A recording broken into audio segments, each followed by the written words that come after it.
He is widely considered the most recorded drummer in history whose flawless groove defined the sound of the 1980s. But the most enduring story about Jeff Porcaro is actually a tragic misconception. For decades, the public believed he died from a bizarre accident inhaling toxic pesticide in his garden, when in reality, the coroner confirmed he passed away from a sudden heart attack caused by an undiagnosed severe coronary artery disease.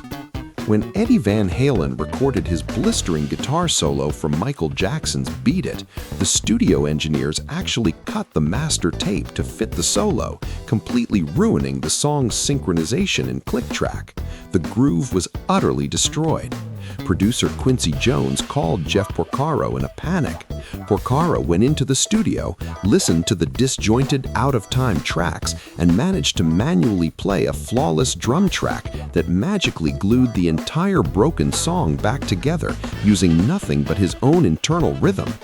During the recording of Pink Floyd's legendary album The Wall, drummer Nick Mason was struggling heavily with the song Mother.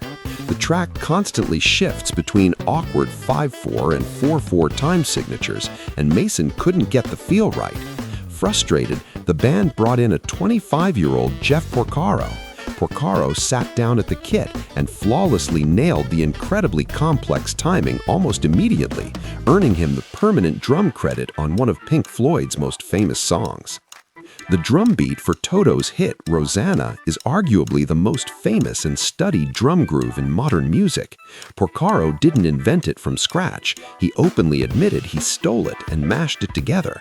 He took the Purdy shuffle, invented by session legend Bernard Purdy, combined it with John Bonham's heavy halftime groove from Led Zeppelin's Fool in the Rain, and added a Bo Diddley rhythmic pattern on the kick drum.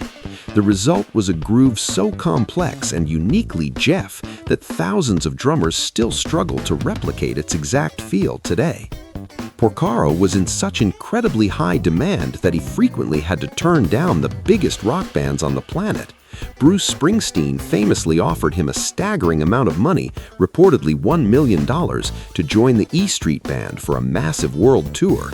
Mark Knopfler also begged him to join Dire Straits full-time after Porcaro laid down the drums for their hit album On Every Street. Porcaro turned them both down, preferring to stay loyal to his brothers in Toto and his life as a Los Angeles session player. Steely Dan founders Donald Fagen and Walter Becker were notoriously ruthless perfectionists who would fire legendary studio musicians if a track wasn't absolutely flawless.